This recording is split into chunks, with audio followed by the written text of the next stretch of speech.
okay ကျွန်တော်ခုတစ်ခေါက်ကတော့ကျွန်တော် IDM မှာကျွန်တော်အများကြီးထွက်နေတယ် IDM မှာအများကြီးထွက်နေတယ်ဆိုတော့ repeat တွေကိုကျွန်တော်တို့ serial key ထည့်ဖို့ဟာတွေကိုအဲ့ဒါတွေကိုထည့်တယ် okay အဲ့ဒါတွေက serial key ပဲထည့်တယ် repeat ပဲထည့်တယ်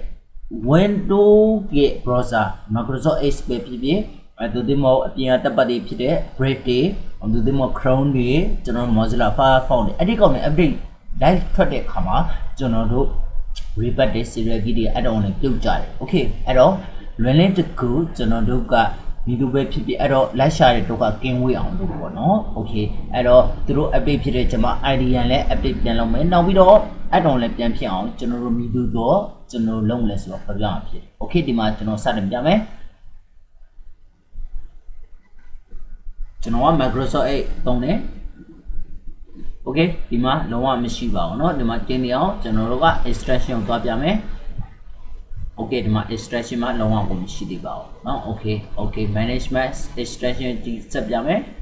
okay ဒီမှာဘာမှမရှိသေးပါဘူး okay เนาะဟုတ်ပြီအဲ့တော့ကျွန်တော်တို့ဘယ်ကိုသွားမလဲရှင်းပါတယ်ဒါ okay ဆက်လောက်ပါ cookie က okay အဲ့တော့ you ရှင်းပါတယ် internet official website ကိုသွားလိုက်ပါမယ် internet download manager okay Chrome မသုံးပါဘူးเนาะကျွန်တော်တို့ official website ကိုသွားလိုက်ပါမယ် okay official website ရောက်ပါပြီနှိပ်လိုက်တယ် official website မှာကျွန်တော်နှိပ်လိုက်ပါတယ် try indian 30 day ကိုကျွန်တော်နှိပ်လိုက်ပါတယ် okay ဒီမှာကြလာပါတယ်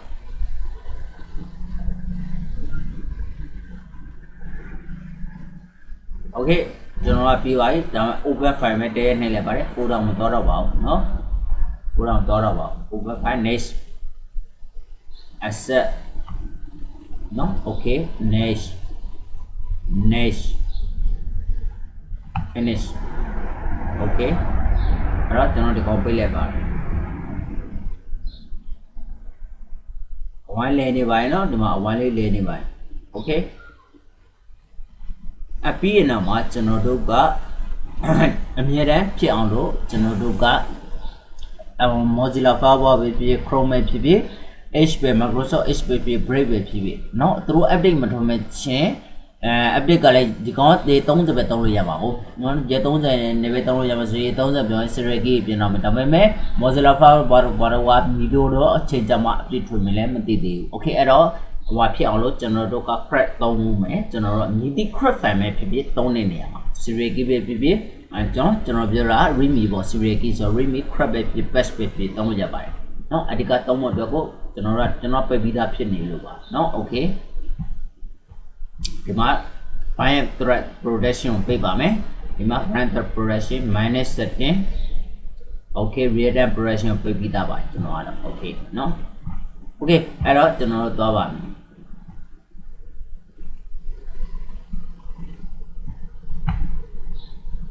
okay ဒီမှာညီတို့တော့ညီတိ patch ban ပဲဖြစ်နေသုံးလို့ရပါတယ်เนาะ okay ပြောချင်တာ okay ကျွန်တော် extract here right click extract here နဲ့ပဲချလိုက်မယ်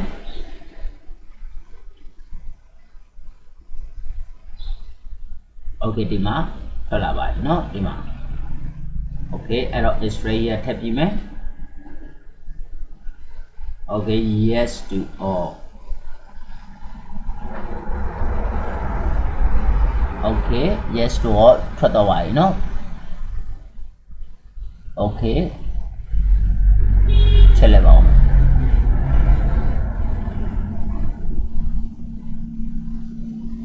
okay ကျွန်တော်ပြောင်းနေပါတယ် okay ဒီကောင် extract here okay 1 2 3 okay ဒီမှာတက်လာပါเนาะ okay အဲ့တော့ကျွန်တော်တို့ကဒီကောင် RAS administrator နဲ့ RAM regulate RAS administrator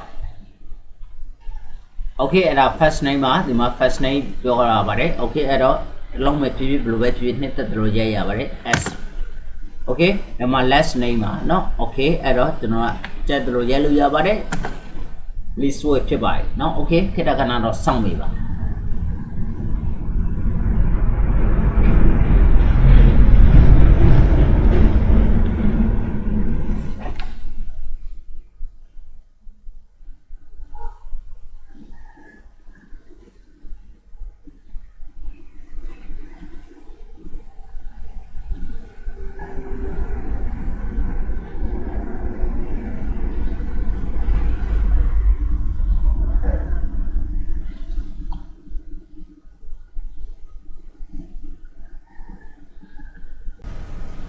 okay เนาะဒီမှာကျွန်တော် patient complete ဖြစ်လဲဖြစ်တော့ကျွန်တော်တို့ကဒီကောင်တက်လာပါတယ်เนาะ extraction တက်လာပါပြီเนาะသူတက်လာတာဖြစ်ပါတယ်အဲ့တော့ကျွန်တော် down နှိပ်ပေးပါတယ်เนาะ okay okay down နှိပ်ပေးပါတယ်အဲ့တော့ကျွန်တော် down ကိုသွားပါမယ်